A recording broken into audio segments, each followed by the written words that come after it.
अनंत कोटी ब्रह्मांड नायक राजाधिराज योगीराज परब्रह्म सच्चिदानंद श्री सद्गुरु स्वामी समर्थ महाराज की जय। श्री स्वामी कृपामृत या पोथीचा हा अध्याय 28वा। अध्याय 28वा। श्री गुरुदेव दत्त, श्री स्वामी समर्थ, श्री गणेशाय नमः, श्री सरस्वती नमः, श्री सद्गुरु दत्तात्रय नमः, श्री स्वामी समर्थाय नमः। कर्नाटक देशी विजापूर जिल्ह्यात तंबग्राम इंडी तालुक्यात त्या तंबग्रामी शिवराम जोशी वसत ज्योतिषी विद्वान ब्राह्मण शिवराम भटास पुत्र कुशल झाले 3 कृपे। ज्येष्ठ पुत्रद्वय झाले विद्वान कनिष्ठ गोविंद भट साधू वृत्तांतरी। पुढे त्वरेने गोविंद भट पहातेचा अक्कलकोट स्वामीराज अवतारिक श्रेष्ठ तत्पाद कमरी विनटला केले साष्टांग नमन गोविंदे। मुखे नामस्मरणमध्ये स्वामीराय स्वामीराय ईशा शब्दे भावे नित्य गायन करी स्वामीरायांचे अखंड स्मरण गोविंद करी उच्चारण नेणे श्री गुरु स्वामीराया बिन अन्य दैवत स्वप्नीही गोविंदाची दीन दीन वृद्धी होऊ लागली शुद्ध बुद्धी। स्वामीराय नामस्मरण वाचा सिद्धी जाहली प्रसिद्ध लोकात लोक यौनी स्वकार्यासाठी लागली गोविंदाचे पाठी। गोविंद भटास पुस्ती गोष्टी मग तो उत्तर देत असे, अहो तुम्ही सगळे जन स्वामीरायांचे पादसेवन करा निरंतर भक्तिभजन तेने तुमचं कार्य साधे। ते गोविंद भट एके दिवशी गेले सन्निध भारती ग्रामासी तेथे वीरभद्र देवाचे विशेषी दर्शने स्थान आहे।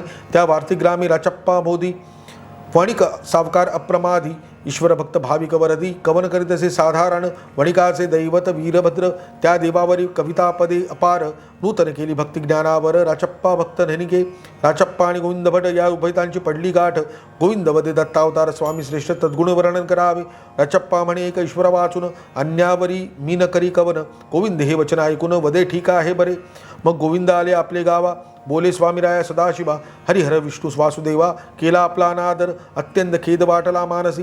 गोविंद त्यागले अन्नोदकासी एकासनी बैसुनी स्वस्थ हरनिशी नाम घोषे गरजतसे वीरभद्रेश्वरासी पडले संकट सप्तदिन अन्नोदका विण गोविंद भट बैसला दूर निश्चय भक्तधीठ। हे पाहुनी शिव कळवळले जाऊनी राचप्पाचे स्वप्नात ईश्वरी दाविला सत्य दृष्टांत मीच स्वामीराय साक्षात भगवंत उमाकांत परमेश्वर जो मी परमेश्वर सदाशिव तोची समर्थ स्वामी देवादिदेव प्रत्यक्ष कलियुगी अभिन्न भाव आहे निश्चित असंशय। भिन्नत्व भेदभाव जरी मानशी तरी दुःखे पाहुनी जाशील अधोगतीसी आजपासून करी स्तवनासी। दत्तात्रय स्वामींच्या राचप्पास ऐसा दृष्टांत दावून ईश्वरे पावले अंतर्धान। राचप्पा जंगम जागृत होणं भयभीत घाबरला म्हणे या गोविंद भटाचे निमित्त मज स्वप्नी भेटले गिरिजाकांत धन्य दिवस आजी भागयुक्त। म्हणून उठला त्वरेने शौच मुखमार्जन करून स्नान घाईघाई देवपूजन दोन कोशपाद मार्गे चालून तंबग्रामी पातला। राचप्पा गोविंद भटाचे सदनी जाऊन लोळे तच्चरणी म्हणे आपणाकरिता तृषिलो पाणी भेटले स्वप्नी प्रत्यक्ष अक्कलकोट म्हणजे धीपूर तेथे साक्षात भगवान शंकर जगदुद्धरार्थ धरून अवतार नांदतसे अधिवेशे तत दृष्टांतानुरूप मी शरण आलो तुमच्या समीप क्षमा करून उठा संताप करा स्नान भोजन। मग गोविंद संतुष्ट होऊन स्नान करून संध्यापूजन स्वामीरायांचे नैवेद्य समर्पुनी बैसले दोघे भोजनासी चमत्कार पाहती सकळ सत्पुरुष दोघे सात्विक निर्मल जेवणी विणा मृदुंग टाळ भजन गादी स्वामींचे। नंतर राचप्पा स्वनगरी गेले स्वामी चरित्र बहुत वर्णिले। पुढे काही दिवसांनी उद्भवले गोविंद भटासी जलोधर पुष्कळ उपाय लोक करीती गुण नसुनी रोग वाढला अति सर्वत्र स्पष्ट मुखे बोलती आता न वाचे गोविंद। दाजी साहेब भक्त उदार गोविंदास पुस्ती रोग परिहार आपण साधू उपाय सत्वर सांगा आम्ही करीत असो। तेव्हा दाजीबा मामलतदारासी उपाय सांगे गोविंद जोशी लघुरुद्र करून स्वामीरायांसी पुराणाचा नैवेद्य अर्पावा। ऐकून हे मामलतदारांनी एकादश ब्राह्मण बोलावणी रुद्राभिषेक प्रारंभुनी एकादश श्रीदिन चालविला। ते रुद्राभिषेकाचे तीर्थोदक गोविंद भटाचे अंगासी लोक मर्दन करिता आवश्यक गुण होऊ लागला। ऐशा एकादश दिनपर्यंत महारुद्र जागला समाप्त ब्राह्मण भोजन केले यथासित। गोविंद भटाचे शरीराग्य निर्बल झाले जलोदर गेले समूल। दत्तात्रय स्वामीराय दयाळ कृपे गोविंद वाचले। नंतर त्वरित गोविंद भट पातले अक्कलकोटी भूवैकुंठ बुधवार पेठेत आद्यस्थान श्रेष्ठ भक्त मनोरथ पुरविणारे त्या मुख्य स्थानात स्वामीराय स्थित होते वदने हास्य। गोविंद भटे धावून धरले पाय म्हणती विश्वजनक पूर्णेश्वरा। मग यती आज्ञे स्थापित पादुकांवरी गोविंद भटे रघुरुद्राभिषेकादरी करुणी समाराधन द्विजवरी अर्पिला नैवेद्य पूर्णान्नाचा तांबूल दक्षिणा द्विजवरा अर्पुनी जोडुनी गोविंद भट करा वदती पूर्ण ब्रह्मस्वरूप यतीश्वरा आपण रोग निर्मुक्तमच केले। धन्य धन्य करुणा सागर प्रत्यक्ष त्रयमूर्तीचा अवतार लीला विग्रही साक्षी परात्पर अत्रि कुमरा जगद्गुरु गोविंद भटाईचे सद्यशगात समर्थाज्ञ गेले स्वनगरात पुत्र पौत्रासह नांदती सुखात आशीर्वाद यतींद्राच्या। आता तैलंग ब्राह्मणाचे वृत्त परिस्थिती श्रोती सावध चित्त कुरुशिष्यासी प्रेमे साध्यंत जगद्वितार्थ कथिती ते एक तैलंग जातीचा ब्राह्मण तीर्थयात्रा देशाटन धन प्राप्त्यर्थ करीतसे जाण शुद्ध चरण युक्त जो पंढरपूरची यात्रा झाल्यावरी तैलंग ब्राह्मण पातला सोलापुरी, तेथे ऐकले की प्रज्ञापुरी स्वामी समर्थ आहेत. हे अंतरीचे हृदगत सांगती, जे जे पाहिजे ते ते देती. तेणे तैलंग हर्षला चित्ती आला अक्कलकोटात. तेव्हा स्वामीराज भगवंत बैसले होते खास बागेत. दर्शनेच्छू जनसमूह सहित तेथे तैलंग पातला.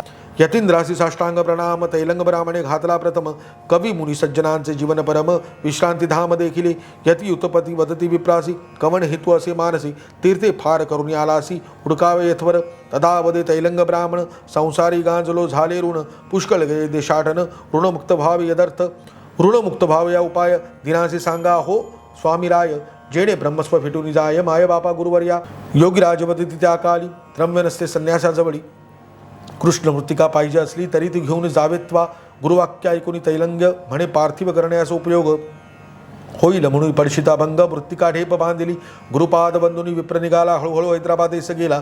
स्वग्राम मार्गे चालला. थकला ओझे उचलता. मृत्तिका त्यागार्थ पडशीचे मुख. सोडले तो दिसे लखलख.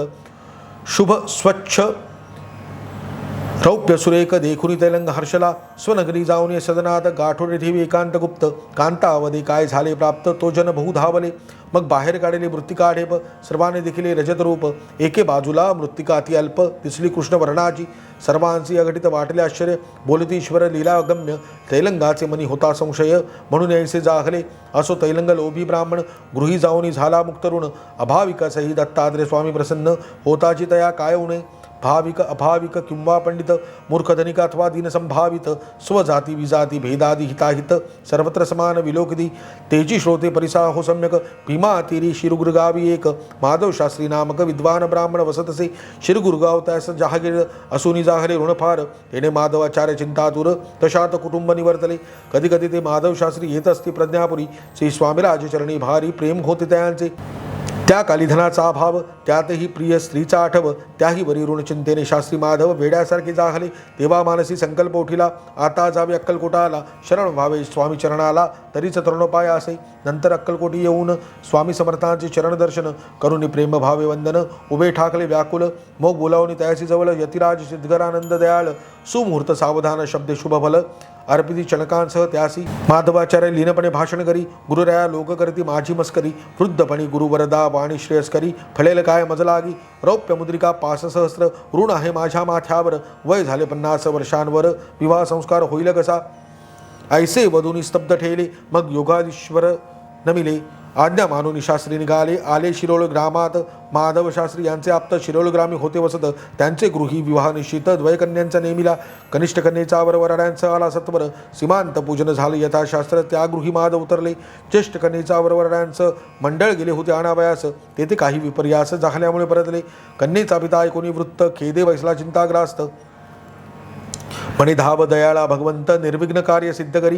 ज्येष्ठ कन्येचा विवाह झाल्यापासून कनिष्ठेचे कैसे करावे लग्न. लौकिकात ही अयोग्य म्हणून थोरलीचे कार्य प्रथम व्हावे. अवधीन उरली आता नैसिन पाचारिता. माधवाचार्य कुलीन तत्वता. सहज आले हे शुभवेळी. त्यांच्या योग्यतेनुरूप आम्ही कोणत्याही प्रकारे सम नाही. ज्येष्ठ कन्या दास दिदली यात काही संशय नसे सर्वानुमध्ये. माधवाचार्याशी विचारल्यानंतर त्यांनी दिला रुकार. मग नेमस्त सुमुहूर्तावर टाळी वाजली मांगलिक. दोन्ही कार्य समारंभपूर्वक घडली यथाशक्ती लौकिक.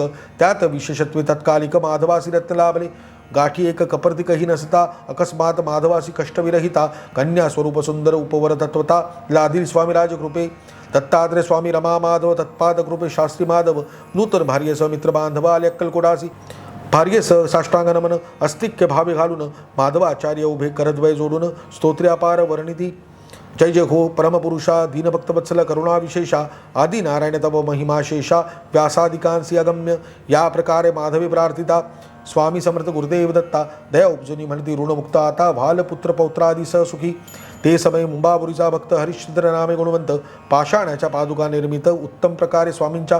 तो हरिश्चंद्र स्वामीरायाजवळ उभा होता भाविक निर्मल. त्या ते मागविल्या माधवी तात्काळ चरण पादुका समर्थांच्या.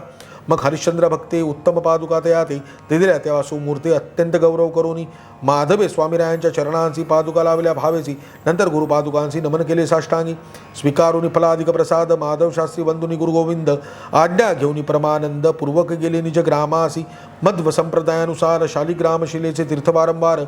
घालितो या पादुकांवर निस्सीम भक्तिपूर्वक ते शिलातीर्थ पादुकांवरी घालून पूजन करती नैवेद्यार्पण वैष्णवांसी देती धनमान इतर विप्रासी धिक्कारिती म्हणती आपणासी वैष्णव परीन जाणती यथार्थ भक्तिवैभव वेदशास्त्र रहस्यानुभव पाहुन देखिले नेणती साहंकारे स्वमताभिमान भेदबुद्धीने करीती पूजन असो श्री स्वामीराज दये करुण ऋणमुक्त झाले माधव ते माधवाचार्य एक वार होते श्री व्यंकटेश गिरीवर तेथे घडला चमत्कार श्रोती सादर परिसावा त्या काली दत्तात्रय स्वामी समर्थ मार्गात बसले होते स्वस्थ तेथे पुष्कळ लोक दर्शनार्थ जमले होते सद्भावे तेव्हा माधवे पाहिले यतेश्वरासी म्हणे केव्हा आले ती या स्थलासी योगीराज वदती दयासी येथेच बसतो सर्वदा उच्चिष्टान्न योगी फार कंटाळो रे दुजवर नको नको ते उच्चिष्टान्न नीर भेद कपटी उक्त जे परिसुन्यंतर खुणेचे बोल माधवाचे अद्भुत वाटे नवल म्हणे नाही मानव परमेश्वर कैवल अंतरसाक्षी जगद्गुरु आम्ही अज्ञानी मदोन्मत मताभिमानी कपटी प्रतिष्ठित कर्मे आचरितो अनुचित विद्वान म्हणित सर्वदा ऐसा पश्चाताप माधवाचार्याला सारासार विचार दृष्टीने झाला म्हणे केव्हा जाईन अक्कलकोटाला पाहिन मूर्ती परब्रह्म श्री गिरी व्यंकटेशाचे दर्शनाधिका आठवणी अनन्यगतिक निगुणित्वरे निष्ठापूर्वक माधव बाधले धीपुरी सच्चिदानंद पूर्ण ब्रह्मस्वामी विश्वव्यापक अंतर्यामी सद्भावे पूजले प्रेमी इहपर साध्य भावया विनविधी जगद्वंद्य देवादिदेव अपराध क्षम्या करुणी अवघा शरणागाथीचे दंड बाबा काहीतरी प्रभू आज्ञे मग करुणासागर हास्यवदन बोलती स्वस्त आनंद निमग्न असावे भेदद्वैत टाकून ओळखून अंतरात्म्यासी परनिंदा परापमान करुणे सर्वता वेदवत खंडन हरिगुरु भक्तिपारायण सा वेलीन सर्वत्र श्री गुरुमुखे बोधामृत श्रवण करुणी हर्षले माधव जाण आज्ञेनुसार ग्रंथ लाहन संस्कृत भाषेत रचलासे स्वर्गस्थ झाले ते माधव शास्त्री पुत्र पौत्र नांदती सदाचारी समाधीचे दर्शनाचे प्रज्ञापुरी येत असती भक्तीने ऐशी सुगुरु समर्थांची लीला अगम्य तर्क देवादिकाला भवारणा वितारक सर्वत्राला इति अष्टविंशतमोध्याय समाप्त। श्री स्वामी समर्थ महाराज की जय। नमस्कार, श्री स्वामी समर्थ। श्री स्वामी कृपामृत या पोथीचे एक एक अध्याय तुमच्यासमोर येत आहेत। तुम्हाला ते आवडत असतील, ही स्वामी भक्ती तुम्हाला जर भावत असेल तर कृपया हा व्हिडिओ लाईक करा, शेअर करा आणि केदार शिंदे हे यूट्यूब चॅनल सबस्क्राईब करा।